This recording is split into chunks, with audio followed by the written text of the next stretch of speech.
નમસ્કાર, ઉજાસ ટીવીમાં હું પંકજ આપનું સ્વાગત કરું છું। આજના તારીખ 19મી જુલાઈ અને રવિવારના અમેરિકાના મુખ્ય સમાચારમાં જોઈએ તો અમેરિકાના ન્યૂ જર્સીમાં મોટી સંખ્યામાં ગુજરાતીઓ વસવાટ કરે છે, ત્યારે ગુજરાતીઓની પોતાની આસ્થાના પ્રતીક સમાન ઘણા મંદિરો આવેલા છે। આવા જ એક મંદિરમાં, હિન્દુ મંદિરમાં મહિલાએ હોબાળો મચાવ્યો હતો, જેથી પોલીસને બોલાવવી પડી હતી। શું હતી સમગ્ર ઘટના તે વિડીયો સાથે બતાવીશું। ઉપરાંતના સમાચારમાં જોઈએ તો એક ભારતીય યુવકે અમેરિકામાં એક છોકરીનો પીછો કર્યો હતો, બાદમાં તેના પરિવારને જાનથી મારી નાખવાની ધમકી આપીને તેને મોટેલમાં લઈ ગયો હતો અને મોટેલની રૂમમાં જે કર્યું તેની વિગતે વાત કરીશું। ઉપરાંતના સમાચારમાં જોઈએ તો અમેરિકાની હાર્વર્ડ યુનિવર્સિટીમાં સ્કોલરશિપ સાથે ઉચ્ચ અભ્યાસ કરવા માટેની તમામ તૈયારીઓ વચ્ચે દીકરી અટવાઈ ગઈ હતી, જેથી અમેરિકન ઉદ્યોગપતિએ આ દીકરીની ભલામણ કરી અને તે ફસાઈ ગયો છે। સ્થાનિક અમેરિકનો વિરોધ કરી રહ્યા છે અને શું સલાહ આપી રહ્યા છે તેની વિગતે વાત કરીશું। તો ચાલો તમામ સમાચાર જોઈએ વિસ્તારથી। અમેરિકાના ન્યૂ જર્સીના ગ્લેન રોક અને બર્ગન કાઉન્ટી વિસ્તારમાં આવેલા એક સ્થાનિક હિન્દુ મંદિરના પરિસરમાં ગત ફેબ્રુઆરી 2026ના રોજ અજીબ હિલચાલ જોવા મળી હતી, જ્યાં અમેરિકન પોલીસ દ્વારા જાહેર કરાયેલા સત્તાવાર બોડી ફૂટેજમાં ગંભીર કિસ્સો લાઈવ કેદ થયો છે। સૌ પ્રથમ એ વિડીયો જોઈ લો, પછી તેના પર વાત કરીએ। This one is giving us hard time and our cultures and our community. This in her version, now it's my version. I'll go come out. One thing She's I like- want to Hang on, listen. hang on. Okay. Yeah, but one thing I want to show you, just one thing I suppose. Any god, no matter what religion, just see the way they have keeping the Krishna Bhagwanji. You know, this is Krishna Bhagwanji, the What's Hindu that? god. That's our God. It is behind the computer they are keeping. And see the believe way that- they Okay, this is not what I'm. I came to this temple from yesterday. I came. Okay. So they're doing all wrong rituals. You know, in today also they decorated like white. No, in Hindu religion we don't decorate with white background. So they decorated with white background. Okay. You know, and what they're doing is we do only one time like aarti, we do worship to God at one time. Once it's closed, when once the God is like the curtains are closed, Yeah. we cannot perform aarti. Okay. We cannot do any another aarti to a God because God takes rest. And they're doing all wrong things, wrong rituals. And see the photo, you know, just it's you're fine. a Christian. Ma'am, This is not about entry you have- of office. They are doing wrong rituals. do you have a They're doing license? all wrong rituals. Get a license so we can get a report So we can done grab on your this. information? You want a report done, right? I don't have a license. I have an ID. Yeah, that works. That's fine. Can I see that, please? Yeah. Okay. Yeah, just give that to him. Let's go see. So I want to first complain about that. Okay. Yeah. We'll document So we'll document that you're not happy with the way they're worshiping the God. you know, and they're keeping like a And behind the unwanted computer. like garbage type. I hear- They're utilizing God as I hear you. Priya Jaiswal નામની એક આશરે 48 વર્ષની ભારતીય મૂળની મહિલા જે અમેરિકામાં કમનસીબે બેઘર એટલે કે હોમલેસ હાલતમાં જીવી રહી છે, તે આ મંદિરમાં આવી હતી।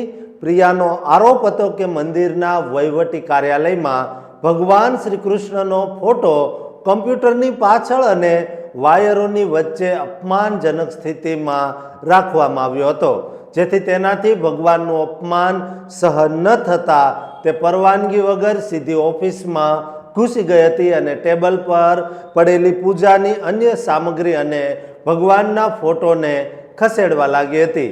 વળી પ્રિયાએ એવો પણ ગંભીર કાનૂની વિરોધ કર્યો હતો કે આ મંદિરમાં હિન્દુ ધર્મના તમામ નિયમો અને વિધિઓ સાવ ખોટી રીતે કરવામાં આવી રહી છે, જેમ કે તહેવારના શણગારમાં સફેદ બેકગ્રાઉન્ડનો ઉપયોગ કરવો, જ્યારે ભગવાન વિશ્રામ કરતા હોય અને મંદિરના પડદા બંધ હોય ત્યારે પણ આરતી કરવી એ ધાર્મિક રીતે ખોટું છે।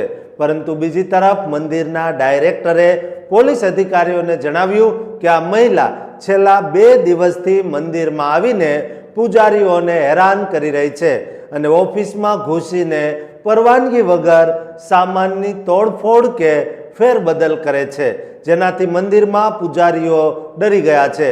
પોલીસે પ્રિયાને સમજાવવાનો પ્રયત્ન કર્યો કે ભલે એક લોક ઉપયોગી ધાર્મિક મંદિર છે, પરંતુ કાનૂની દૃષ્ટિએ પ્રાઇવેટ પ્રોપર્ટી ગણાય અને જો માલિકો ઈચ્છે તો તમને અંદર પ્રવેશતા રોકી શકે છે અને જો તમે ફરી આવશો તો તમારી સામે ટ્રેસપાસિંગનો કાનૂની કેસ નોંધવામાં આવશે.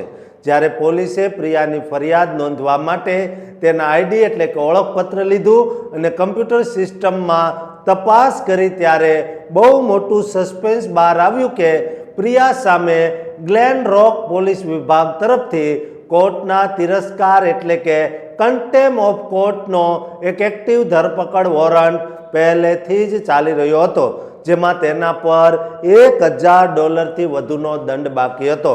પ્રિયાએ દાવો કર્યો કે તેણે એક્શન્સે કોર્ટમાં આ જૂનો કેસ સાફ કરી દીધો છે, પરંતુ સિસ્ટમમાં વોરંટ ચાલુ હોવાના કારણે લેડી પોલીસે તેની ધરપકડ કરી લીધી હતી. ન્યૂ જર્સીના બર્ગન કાઉન્ટી જેલ ખાતે તેણીને ધકેલી દેવાય છે. આશ્ચર્યની વાત એ છે કે ન્યૂ જર્સીના જૂના પોલીસ રેકોર્ડ દર્શાવે છે કે પ્રિયા અગાઉ પણ અનેક ગંભીર કેસોમાં જેલ જઈ ચૂકી છે અને પેરામસ શહેરમાં 2022માં મોટર વાહનથી હુમલો એટલે કે એસોલ્ટ બાય ઓટોનો તેના પર મોટો ગુનો નોંધાયેલો છે. જ્યારે પ્રિયા હિન્દુ મંદિરમાં ગુજરાતી મંદિરમાં આ રીતે ઘૂસીને પોતાની જ પાલી ચલાવવા માંગતી હતી, તેને નથી ચલાવવા દેવામાં આવી. દોસ્તો, આ વિડીયો તમામ ગુજરાતીઓ ભારતીયોને શેર કરજો.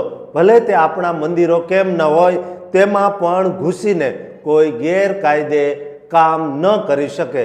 દોસ્તો, આ વિડીયો શેર કરી ચેનલને સબસ્ક્રાઇબ કરવાનું ચૂકતા નહીં. અમેરિકાની ધરતી પર પોતાની લાડકવાઈ દીકરીની સુરક્ષા માટે કોર્ટમાંથી પ્રોટેક્શન ઓર્ડર મેળવ્યા પછી પણ એક માથાભારે 28 વર્ષનો ભારતીય સિરિયલ સ્ટોકર યુવાન તેને સરેઆમ રસ્તા પરથી કિડનેપ કરી લે અને મોઢા પર ધડાધડ મુક્કા મારીને હાથમાં ધારદાર બોક્સ કટર બતાવી તેને નારંગીની જેમ ચીરી નાખીશ તેવી ભયાનક ધમકી આપી હોટલના રૂમમાં પૂરી દે, ત્યારે તેની ચિંતામાં તડપતા પરિવારના કાળજા પર શું વીતતી હશે.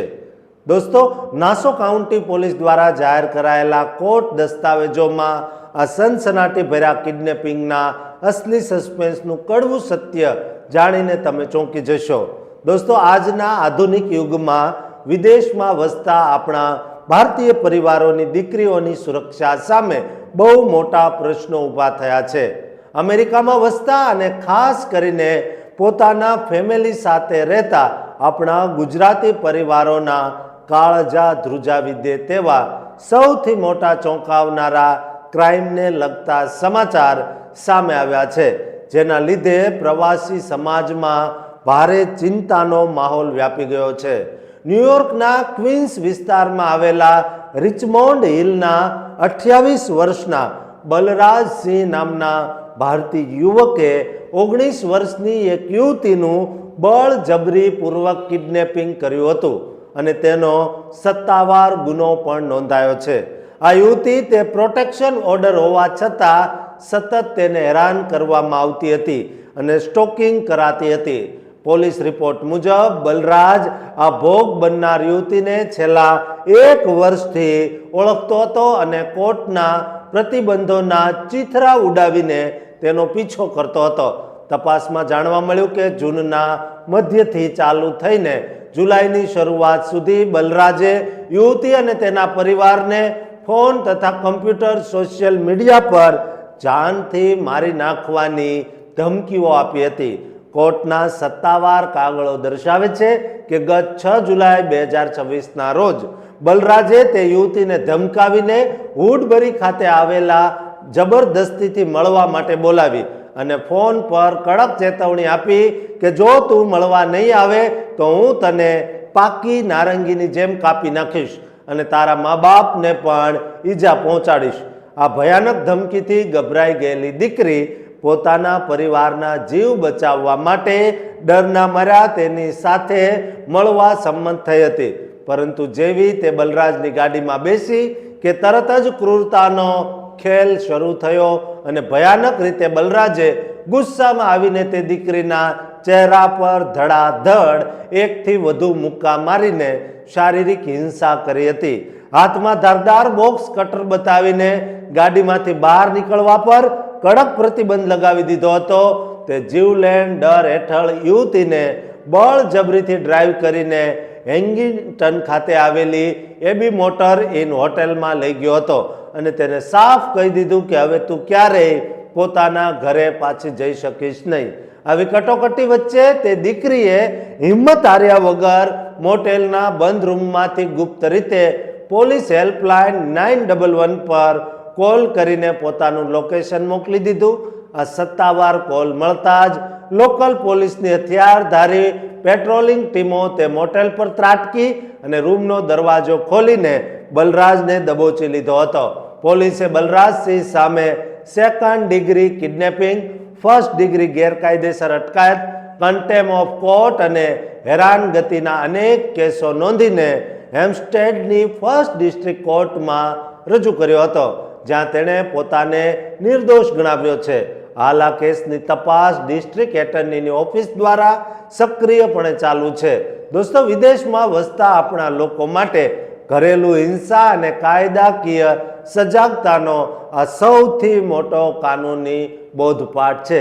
દોસ્તો, આપણી દીકરીઓ જો હેરાન થઈ રહી હોય તો પોલીસની મદદ લઈ શકે છે, કોર્ટની મદદ લઈ શકે છે.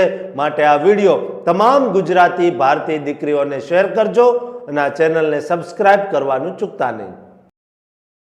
ભારતના કેરળ રાજ્યના એક સામાન્ય ગરીબ પરિવારની તેજસ્વી દીકરી પોતાની વર્ષોની સખત મહેનતના બળે વિશ્વની સૌથી પ્રતિષ્ઠિત હાર્વર્ડ લો સ્કૂલમાં પ્રવેશ મેળવે અને અચાનક વિઝા એપોઇન્ટમેન્ટ ન મળવાના કારણે તેનું ભવિષ્ય રોળાઈ જવાની અણી પર હોય ત્યારે એક અમેરિકન અબજોપતિની નાનકડી મદદ પણ તેના માટે વરદાનને બદલે સોશિયલ મીડિયા પર ઝેરીલો વિવાદ અને નફરતનું તોફાન સર્જી દે ત્યારે માસૂમ દીકરાના કાળજા પર કેવી વિપરીત અસર થતી હશે. અમેરિકન બિઝનેસ વર્લ્ડ અને વિશ્વભરના વિદ્યાર્થીઓની ચિંતા વધારે તેવા સૌથી મોટા ઇમિગ્રેશન વિવાદના સમાચાર સામે આવ્યા છે, જેને લીધે વિદ્યાર્થીઓમાં ફફડાટનો માહોલ વ્યાપી ગયો છે. ઇન્ડિયન સ્ટુડન્ટના વિઝા પાછળના અસલી સસ્પેન્સની વિગત એવી છે કે ભારતના કેરળની રહેવાસી થ્રેસી જો લોરેન્સ નામની એક અત્યંત તેજસ્વી યુવતીને પ્રખ્યાત હાર્વર્ડ લો સ્કૂલના પ્રતિષ્ઠિત LLM પ્રોગ્રામમાં પૂરી 90% વધુની સ્કોલરશિપ સાથે એડમિશન મળ્યું.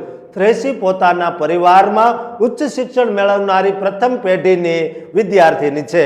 ઓગસ્ટ મહિનામાં તેને આ સ્કૂલમાં એડમિશન લઈ લેવાનું છે. 10 ઓગસ્ટ સુધીમાં કોઈ પણ સંજોગોમાં અમેરિકા પહોંચવું અનિવાર્ય છે, પરંતુ કટોકટી એવી ઊભી થઈ છે કે 2 મહિનાથી F1 વિઝા એપોઇન્ટમેન્ટ ન મળતા તેની આખી કારકિર્દી લટકી જવાની ડર સવાઈ રહ્યો છે.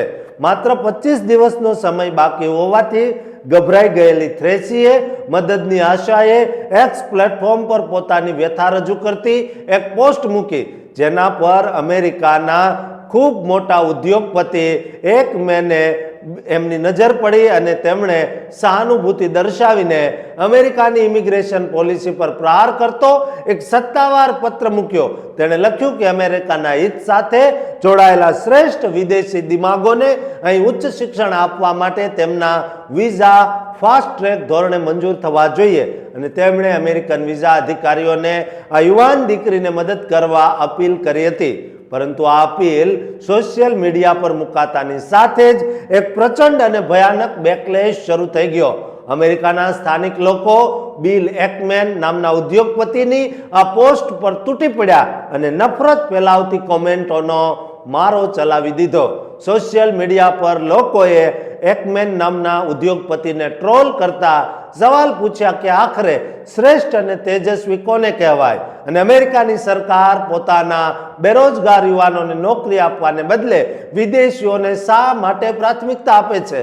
આ વિવાદમાં કેટલાક યુઝર્સે તો ભારતીય ડિગ્રીઓ પર જ ગંભીર છેતરપિંડી અને ફ્રોડના આક્ષેપો લગાવી દીધા, જેમાં સૌથી વધુ વાયરલ થયેલી કોમેન્ટે લોકોનું ધ્યાન ખેંચ્યું હતું. બિલ એકમેન, જો તમને આ કેરળની યુવતી માટે આટલી બધી દયા આવતી હોય તો તમે કેરળમાં જ એક નવી હાર્વર્ડ યુનિવર્સિટી કેમ શરૂ નથી કરી દેતા? આ ભયાનક માનસિક દબાણથી સાવ ગભરાઈ ગયેલી માસૂમ થ્રેસીએ અચાનક એક્સ પરથી પોતાની વિઝાવાળી પોસ્ટ જ નહીં પણ પોતાનું કાનૂની એકાઉન્ટ પણ કાયમ માટે ડિલીટ કરી દીધું છે, જે દર્શાવે છે કે ટ્રમ્પ સરકારના કડક વલણને લીધે વિદ્યાર્થી વિઝાના ઇન્ટરવ્યૂ અને એપોઇન્ટમેન્ટમાં અતિશય મુશ્કેલીનો સામનો કરવો પડી રહ્યો છે. ચાલુ મહિનામાં આ વિદેશ ભણવા જતા તમામ ગુજરાતી વિદ્યાર્થીઓ માટે બહુ જ મોટો કાનૂની બોધપાઠ છે કે અત્યારે તમે સોશિયલ મીડિયામાં કંઈ પણ મૂકતા પહેલા એક વાર નહીં પણ 100 વાર વિચાર કરજો, કારણ કે જેમ થ્રેસી સાથે થયું તેમ તમારી સાથે પણ થઈ શકે. તમારી કોઈ સહાનુભૂતિ જો કરવા માંગતું હોય તો તે પણ ટ્રોલ થઈ શકે છે. દોસ્તો, આ વિડીયો તમામ લોકોને શેર કરજો અને આ ચેનલને સબસ્ક્રાઇબ કરવાનું ચૂકતા નહીં.